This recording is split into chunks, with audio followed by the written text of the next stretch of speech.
guys, my name is Richard. Today I'm here at the K Combat Kickboxing Studio located in Pretoria East. I'm joined here with my friend Skull, who's going to assist me in this fun beginner's exercise routine. Today we're going to start off with the warm-up, followed by the main exercise routine, which is going to consist of push-ups, squats, the single leg Romanian deadlift, bent over rows, and some planks. After that, we are going to do a simple cool down. Let's get started, guys. Now we're going to start with the warm-up. The warm-up is one of the most important components of any exercise program, as it increases the blood flow throughout the whole body. It gets your muscles train ready for the session ahead, and it helps you to prevent injuries. Today's warm-up is going to consist of 2-minute rounds followed by a 30-second break. We're going to start off with the first exercise, which is going to be skipping, followed by footwork, some speedball, and lastly some footwork again. When you skip, be sure to start with your feet hip-width apart and the rope being behind your feet. Remember, we are skipping and not jumping. Keep your elbows nice and still while using your wrists to rotate the rope in a rhythm. Skipping is a full body exercise and one of the fastest ways to warm up the whole body. Stand with your feet shoulder width apart and take one step back with your dominant leg. You want to hop in and out of the ladder with your front foot while making sure your feet don't cross. Every time you go inside the ladder, you throw that left jab.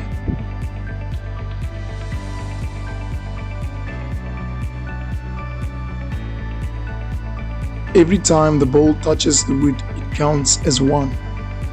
We are going to let the speedball hit the wood 3 times before we hit it again. Repeat this. This exercise improves rhythm, hand-eye coordination, and timing, and is a good warm-up for the deltoids. Stand with your toes and face pointing towards the front. Take 2 steps outside of the ladder and 2 steps inside. Repeat this until the end. Make use of your hands to improve the speed of your feet.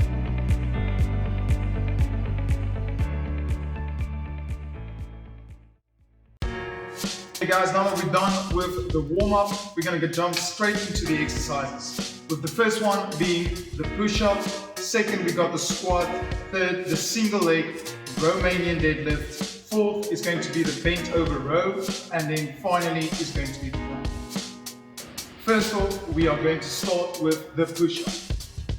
When doing a push-up, place your hands shoulder width apart with your fingers and face pointing towards the front. Make sure your elbows aren't facing outwards, but rather keep them tucked in on the side of your body. Keep your hip, pelvis, knee and spine locked during this exercise. As you go into the eccentric phase of the push-up, make sure to take an inhaling breath, and as you exit, you burst with a quick exhaling breath.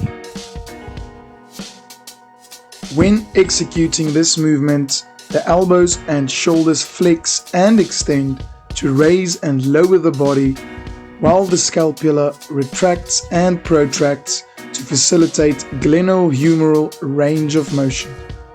The muscles involved with the push-up are the pectoralis muscles, the anterior deltoids, the rhomboids, the biceps, and the triceps.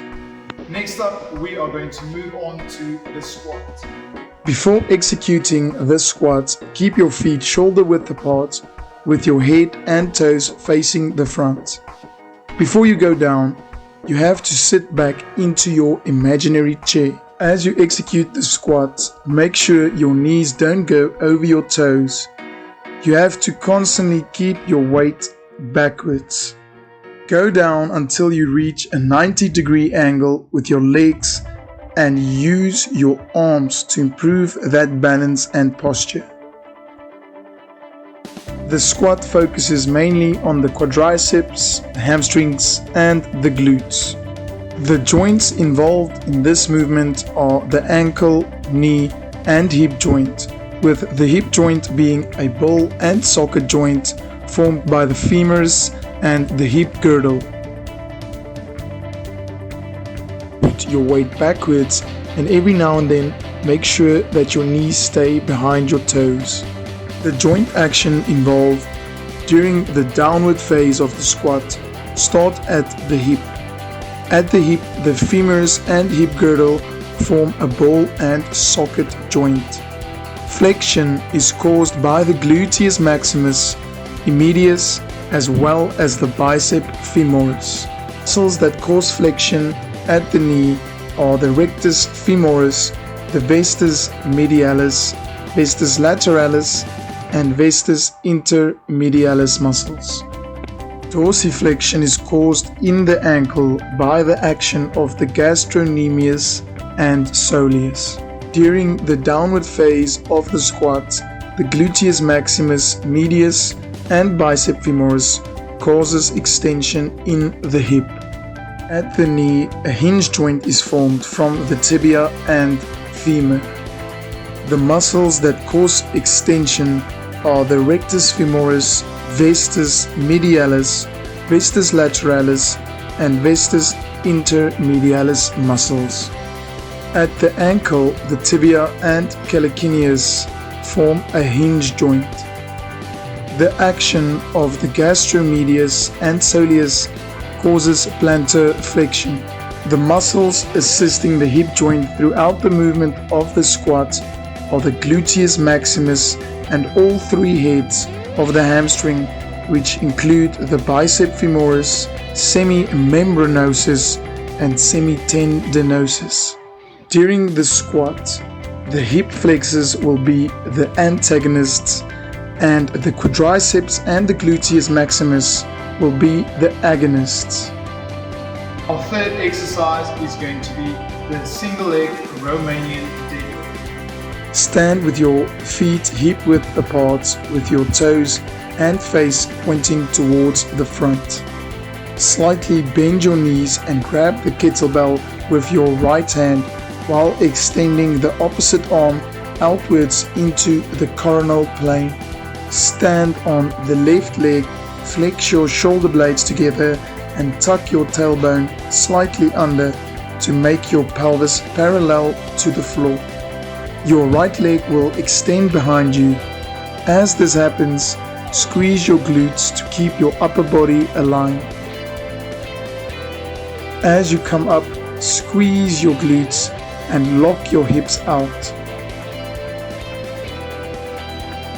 The single leg Romanian deadlift focuses on a lot of muscle groups, namely the gluteus maximus, the trapezius muscle, forearm flexors, hamstrings, spinal erectors, calves, in other words the gastrocnemius, the latissimus dorsi, obliques, and finally the posterior deltoids.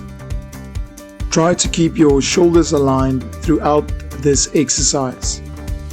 Skulk is doing a perfect job keeping his opposite arm stretched out to improve balance. The prime movers of this exercise are the hamstrings and the gluteus maximus. The antagonists are the rectus abdominis and obliques. The main action taking place in the single leg Romanian deadlift is hip joint extension. The joints used to force production are the hips, ankles, and knees. Make sure you don't twist your hips on the one side or bend your back as you bring your chest lower towards the ground. Now we're going to do one of my favorites, the bent over row. Stand with your feet shoulder width apart. Do the same with your hands in a normal grip fashion as we are using a sandbag for this exercise. Keep your back in a neutral position and bend your knees slightly. Pull your elbows in towards the midsection of your torso, just beneath your rib cage. Pull your shoulders back and squeeze your shoulder blades together. Avoid letting your shoulders come down and relax. keep them pushed backwards. Keep your body in a neutral position. Try not to swing and bend your back.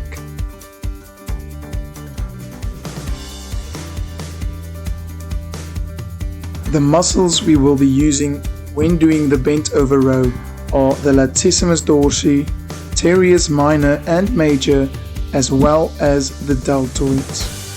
It's very important to bring the weight upwards underneath the ribcage, otherwise the targeted muscles will differ. The main action involved is shoulder joint extension. The secondary muscles include the rhomboids, brachialis, brachioradialis, the trapezius, and erector spine. In this movement, the arms move in a vertical plane and move from a position in front of the body to a position alongside and behind the body.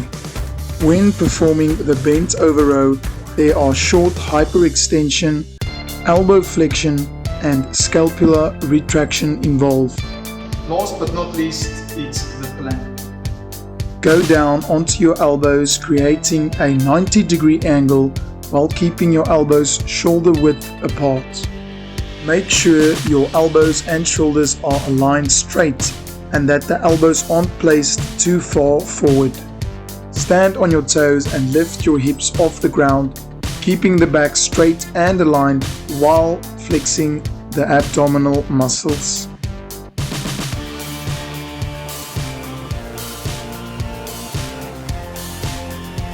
Make sure when you execute the plank that your feet are placed about hip width apart.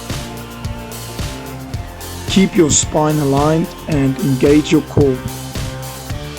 As you can see, Skulk is doing a good job with keeping his elbows and shoulders in line. The plank strengthens the entire rectus abdominis, transverse abdominis, internal and external obliques, back muscles, deltoids, and finally a little bit of quadriceps and calves. The erector spine and external obliques are the antagonist muscles. The lumbar erector spine muscles in the back extension and rectus abdominal muscles in the plank are the agonists. When we plank, the joints involved are the shoulder joint and hip girdle. We will be stretching our deltoids, triceps, hamstrings and quadriceps. Hold these stretches for about 30 seconds each. Stretching after a workout helps speed up recovery and minimize muscle soreness.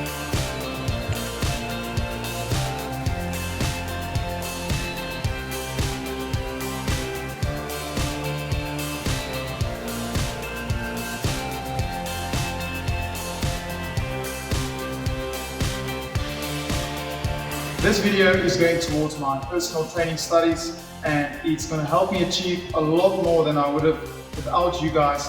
And you know, without you guys, the audience, I couldn't have done this. And I would just like to thank also my friends and family that helped me create this video, like Skulk and Andre, my two close friends, and just for K Combat for helping me to use their studio to complete this task.